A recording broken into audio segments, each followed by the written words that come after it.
let's talk about binary addition first. We know there are only two digits used in binary system, 0 and 1. So let's say we have A as one operand and B as one operand. And if A is 0 and B is 0, the sum of A and B will be equals to 0. Okay?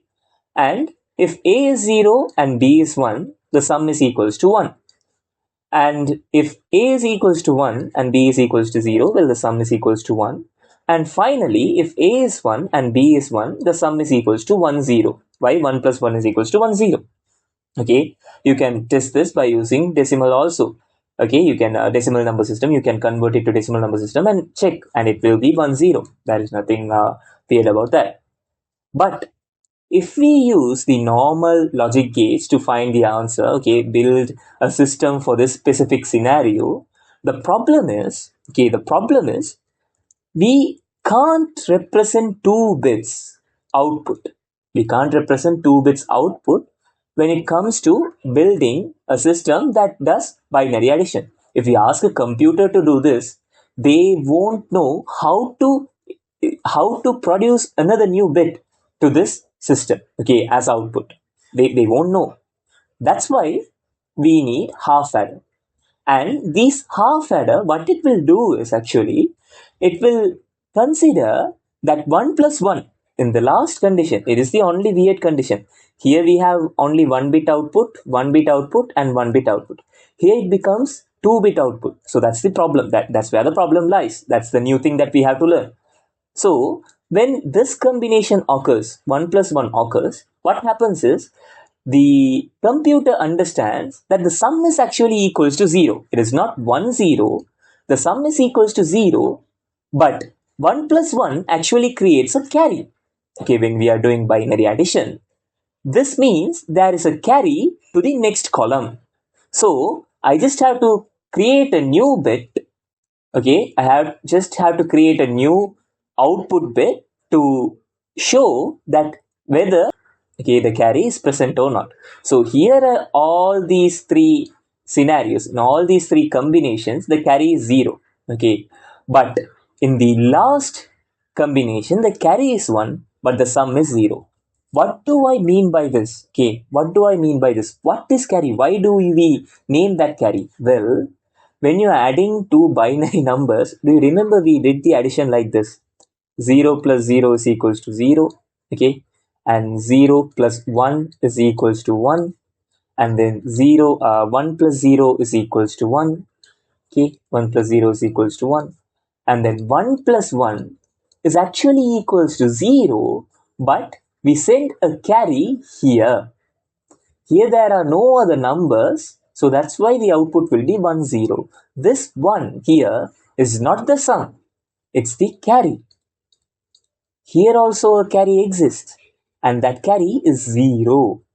Here also a carry exists, and that carry is 0, and it's the same here. So now we know how half adder is going to work. We have not created the half adder yet, but we know how half adder is going to work. Alright, so now we'll do what we always do. We create the logic circuit for the given scenario, right? Since sum and carry are two different outputs, we can actually create two different circuits. Can you understand this? Since sum and carry are two different outputs, we are considering them as two different outputs for these two inputs. For A and B, when we are doing binary addition, we need two outputs. One is the sum, one is the carry. So if you know how to differentiate this, the difference between sum and carry, then you will also understand that you can actually build separate systems for sum and carry. Okay, so let's look at the behavior. So we have A, B. Sum and carry are two different things. Sum is one output where it goes like 0, 1, 1 and then 0. Okay, and carry goes like this: 0, 0, 0, 1. Can you see any pattern here?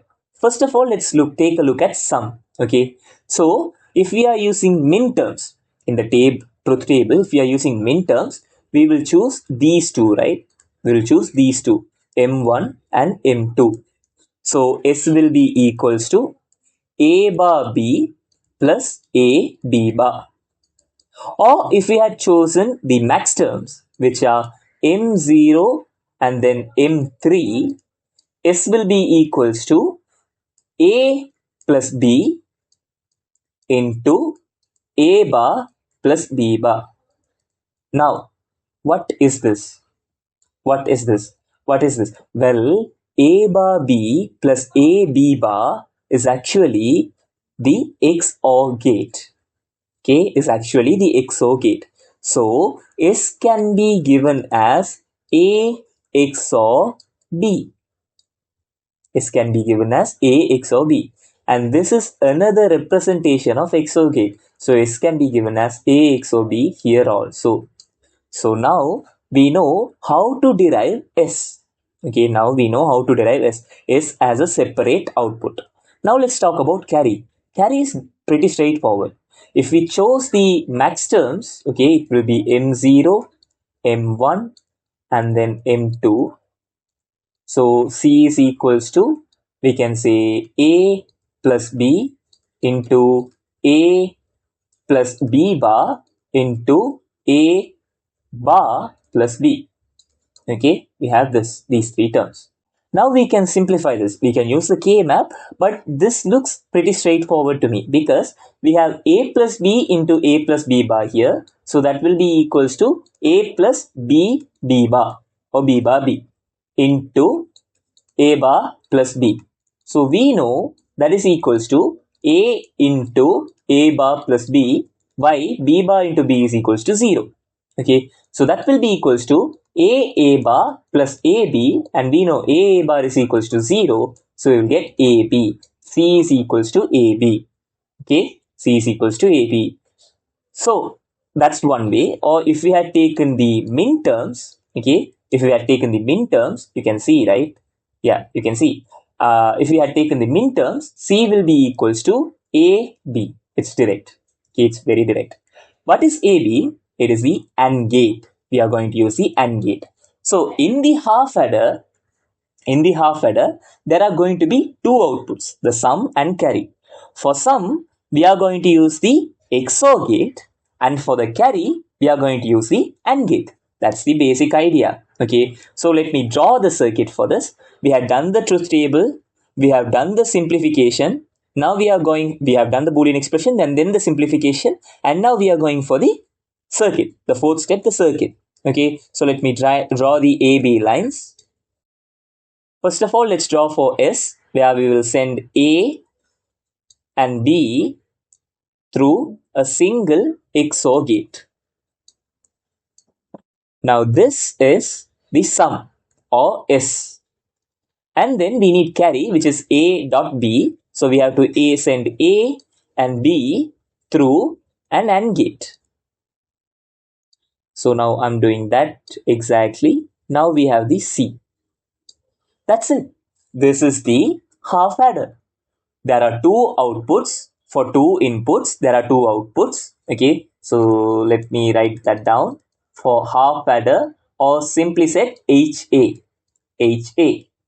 Okay, the first thing that you have to remember is there are only two inputs. Only two inputs. Only two inputs. And then the second part is there are only two outputs. Only two outputs. Okay, there are only two outputs. And it does basic binary addition. Basic binary addition. Okay, basic binary addition. That's it. This is an half adder. Okay, so if I draw a block diagram for this, we have A here and then B here as inputs. Okay, and this will be the half adder. Inside the half adder, there will be an XOR gate and then an AND gate. And then you will have the output, the sum and the carry. Okay, now you may ask me, how can we draw using only NAND gates or only NOR gates? Okay, that's the next step, right? So that's what we are going to do in the next video, optimization of half adder by using only NAND gates or only NOR gates. So don't forget to watch the next video. Thank you for watching the video on half adders and how they perform basic binary addition. If you found this video helpful, don't forget to like, share and subscribe for more lessons. I'll meet you in the next video. Until then, keep learning and stay curious. Bye-bye.